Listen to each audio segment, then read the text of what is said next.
Tomorrow, the Toronto Raptors will retire the number of the man formerly known as Air Canada.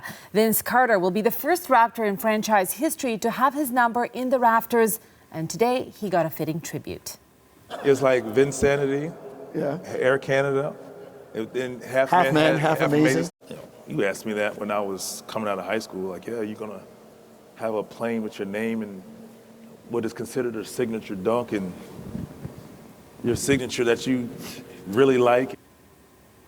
Air Canada unveiling a special plane featuring Carter's number, signature, and dunk. The plane will fly in the skies until spring next year. Carter played for the Raptors from 1998 to 2004. For a look at the impact of Vince Carter's time in Toronto, we have reached one of his former teammates. Alvin Williams is a former Raptors player and an NBA analyst for Sportsnet. He played with Vince from 1998 to 2004, and he joins us now from Toronto. Alvin, thank you so much for your time. Thank you. Thanks for having me. Alvin, you played with Vince Carter way before Vinsanity began, when he was just a rookie. When you met him then and played with him then, were there signs of his greatness, of a future Hall of Famer? Did you see it then?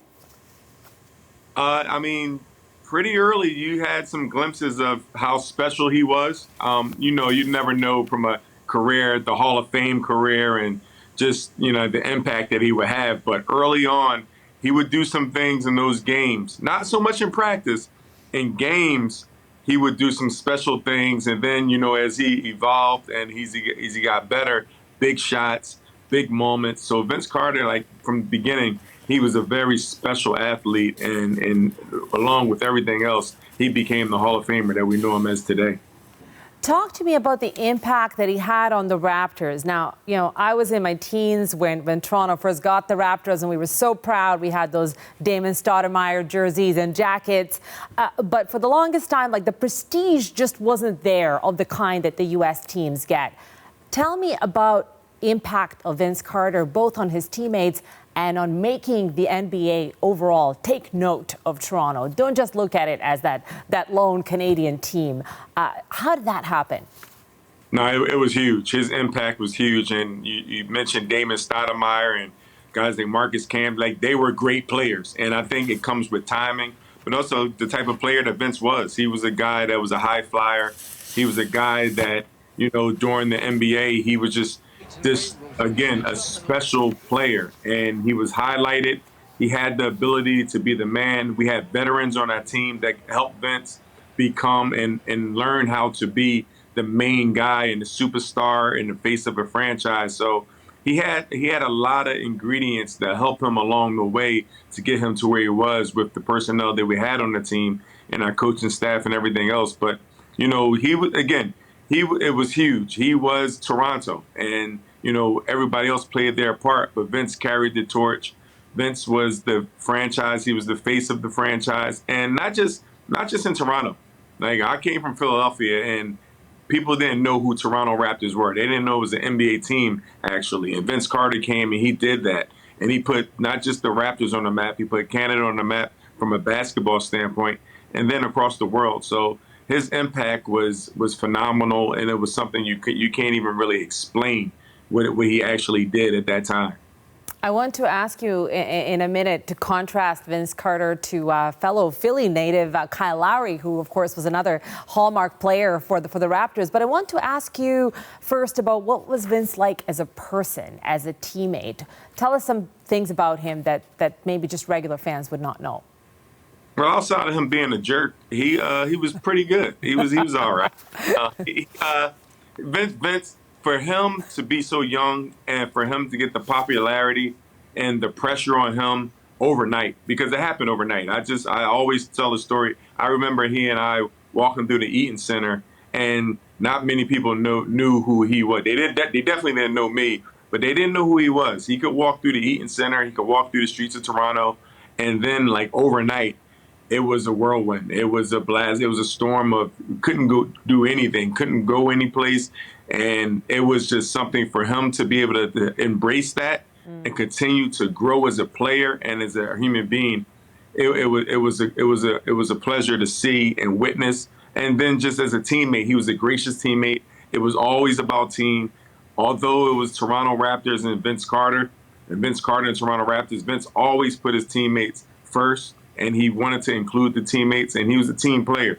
And that was just something special to see, where you see a lot of NBA players today, they're more concerned with their brand, and it's about them individually. And Vince was not that. He was very gracious with his time. He was gracious with with things that he provided for everyone amongst the team. So it was a pleasure being his teammate and then being a friend of his. Tell me, some analysts will point out that, he had an incredible impact on a city. People really loved him. But around 2004, he was the one who was asking for a transfer. Raptors, it was a bad trade for the Raptors. They didn't get a star of his caliber in return. And it was a little bit of, I don't want to say bad blood, but there's definitely was a period where he was not as copacetic with the city as he was during his time in Toronto. Do you feel that some critics will say, hey, do we really deserve to retire his jersey here in Toronto rather than in another city? What do you say to that?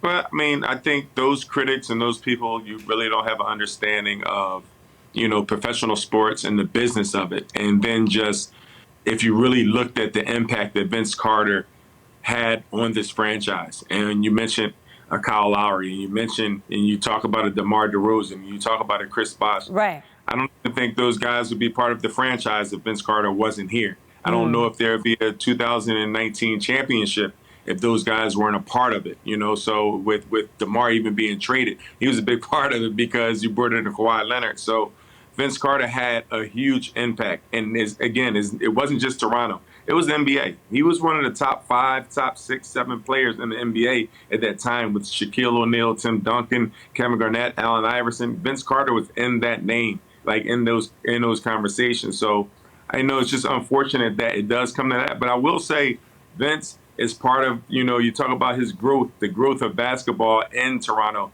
Vince Carter is another part of growth, I think, where everyone, can move past the past and accept him and come together and forgive all. And I think that's what happened. I think people are forgiving those moments. I think the organization is doing a phenomenal job of recognizing Vince and immortalizing him the way he should be, and acknowledge him the way he should be. And it's all good. So again, I think he's part of growth and moving forward in Toronto. So it's good for him to be in this place, and I'm extremely happy for him. But hopefully people can get past the past and just really understand the impact that he had, because it's two sides of that, right. The Raptors organization and Vince Carter. I love the fact that you picked up on exactly where I was going to go, because I think for us in Toronto, especially being, the lone Canadian team, it's just really important for us that the players really love us. And I know that, as you picked up immediately, Kyle Lowry really demonstrated that love for the city, DeMar DeRozan. But you pointed out a very important thing, which is without Vince bringing us up to the prestige that we were at, we probably would have never had those players of that caliber, right?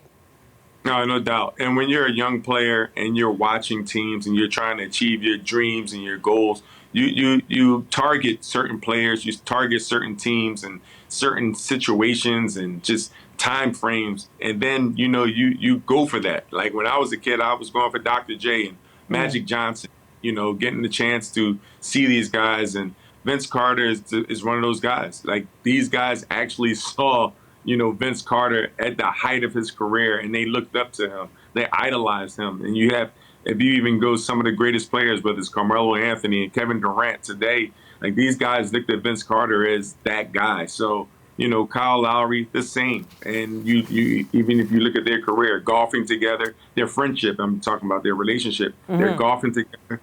Kyle Lowry wants to be at the ceremony, but he has a game. And I just talked to Kyle, and he wants to be here. Like, he want to be here. DeMar DeRozan will be here. So these guys, man, Vince played a huge part, and not many people from the outside can really understand that, the impact that he has on his peers and people coming up, looking up to Vince. So it's huge. And it's not just the Canadian players that we highlight about, R.J. Barrett, the Kelly Olynyk, all these guys. It's other players across the world that really, truly looked up to Vince, and they marked their games and their careers after him.